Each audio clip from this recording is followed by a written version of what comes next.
Hey everyone, welcome to Afterwards. This is where I talk about the session and sort of get a little bit more behind the screen to kind of give you guys a lowdown. So this is a campaign that's very, very close to my heart. I've been looking forward to doing it for a long time because I love the idea of exploring these characters that we've had for a year and a half now through the through sort of the experience of sending them to an alternate version. We see it in comic books all the time where we go to Bizarro World or we go to the alternate timelines and just sort of see how these characters differ, like what is at their core and how do circumstances change them. So this whole campaign is based on a campaign that we did when we were initially just shooting the test footage of Threshold, getting the workflow and everything all figured out. We were also doing sort of cast trials, and we had a session that we filmed late in the afternoon, evening. We were all tired. It was like 100 degrees in the basement, and we didn't have very good, some of our skills, our RPG skills weren't there yet. So we have some bad habits, and long story short, the session is bad. It's not fun to watch. Everyone kind of, in the end, gets really mad at each other. And it overall just wasn't great. We had played a session beforehand, which featured Christine, Vel, Jamie, I think actually maybe just Christine, Vel, and Jamie. We had the three of them play a session, and then we did another session with Vel, Christine, Jamie, and another character named Damien Morningstar. And it went pretty much, if you've seen our pilot episode with the where we go to Bullybog, the ranch timeline, that episode took place right where that one did. The mayor was not a bullywug. He basically just ran to escape. But anyway, the exact events of that campaign aren't as important. But what is important is we disliked that episode so much that we decided to back the timeline up. That timeline was, the tone of the show and the world itself was sort of darker. It was sadder. It was more violent. There was more corruption. And really, when we watched it back, we just didn't like it, and we identified a lot of bad habits, and so we said, you know what, we tried a few different cast members, we struck it from existence, and we replayed the confronting the mayor scene over again, and I decided to just make him bullywugs, because that was new, different, and so far different from the ranch timeline with sort of a lighter tone, so we didn't quite get so depressed. So that is where the story takes place now. That is where I sent Rasper with Plane Shift at the end of Season 3 of Threshold.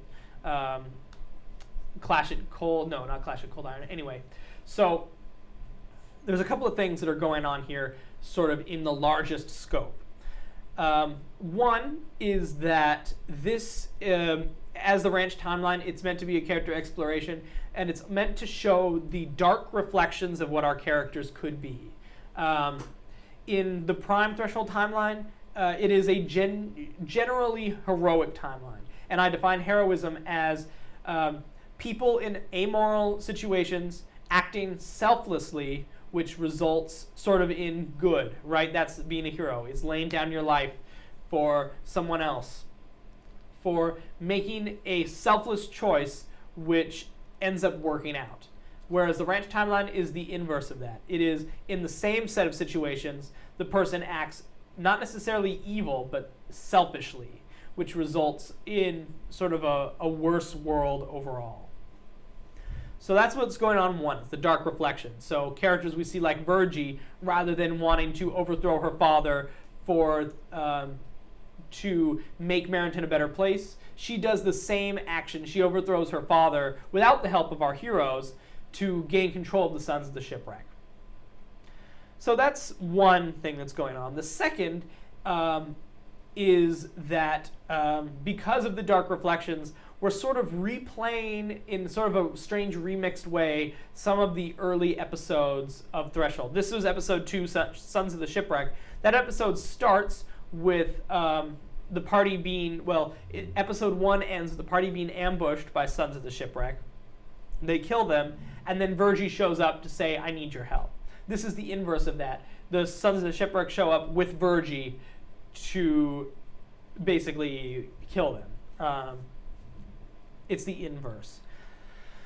So that's sort of what's going on there. We're going to see some other stuff as we go further on of more inverted situations, inverted classic Threshold moments, sort of seen through this lens of the branch timeline.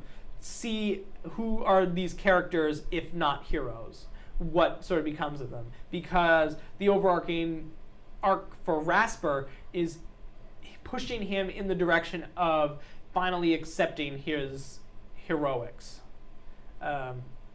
So let's talk the third thing that's going on, and that is that Christine is still grieving in many ways her father.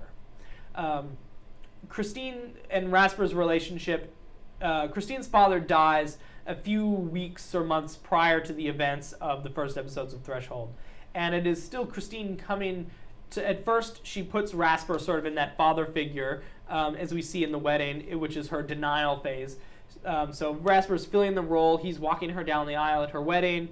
And then she and Rasper, when she sort of realizes that it's not her father, Rasper is not going to fill that role, they start to fight. And that's her anger phase.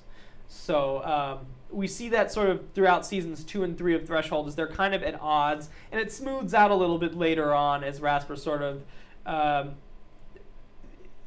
he changes a little bit, but at the same time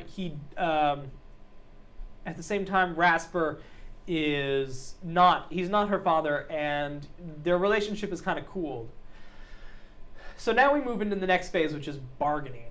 So Christine now is sort of bargaining for, in sort of a subconscious level, is bargaining for her father's life by saving. If she saves Rasper, I think she sort of sees this as saving her father figure, bringing him back. Which, whether or not that'll work is different, but what sort of then happens in that journey is what we call the descent into hell.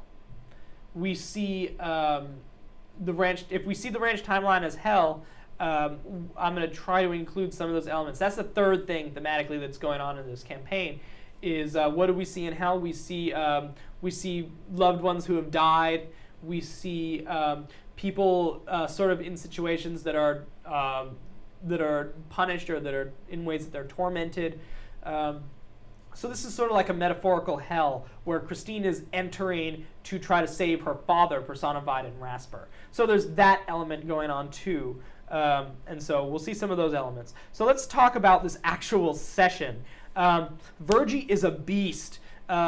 She is a CR6. She's a Challenge 6 monster, which these guys at level 7 should be able to take no problem with these thugs. Again, this was probably a hard encounter for them. I didn't really do the math out like I should have, but it looks like it all turned out fine. Her axe, she's using a great axe, but it's dealing 2d12 because I gave her the brute feature like the bugbear has.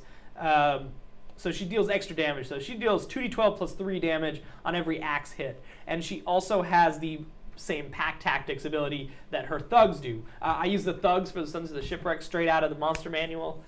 But I gave Virgie the brute from the thugs and the pack tactics. She also has the leadership of a hobgoblin.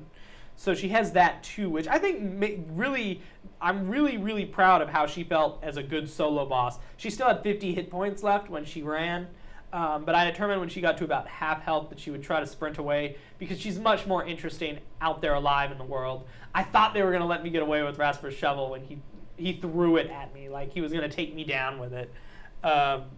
Sort of do a little bit of Rasper punish for that.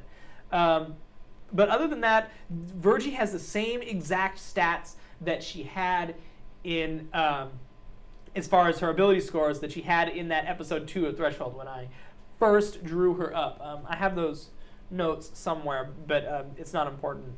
So I then just took those stats and I buffed her up to be a little bit, deal a little bit more damage, padded her HP to make her a CR6. Other than that, we weaved some character setups that I thought was good. I hope Eric approves of my Renard characterization. And yeah, so next we will sort of see what's going on, and we gotta figure out exactly what they're gonna do. If they have Rasper now, so they can go home. But my hope is that they don't, because there's still some bad stuff going on that the Ranch timeline, of all timelines, could really use some heroes. And hopefully our PCs are will step up to the plate. But we'll find out. Some exciting stuff to come. War is a brewing. There's a lot of setups that are happening in the main world, but here in the Ranch timeline, things are a little different. So, yeah, let me know if you have any questions. I would love to answer them in the campaign below.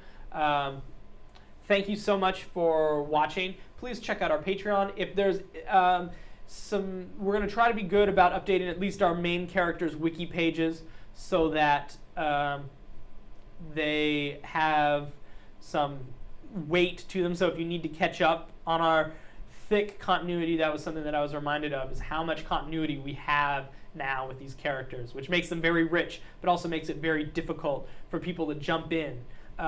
So we might put together a video of, let me know in the comments, just give me a big yes with an exclamation mark if you would like to see us put together a little video for sort of what the Threshold story is so far. If that'd be something helpful for you guys. So thanks for watching, and I will see you on Monday with another exciting episode of Threshold, Rasper and the Ranch timeline. Threshold, The Return of Rasper Hawkborne. There it is. All right. Thanks for watching. See you soon.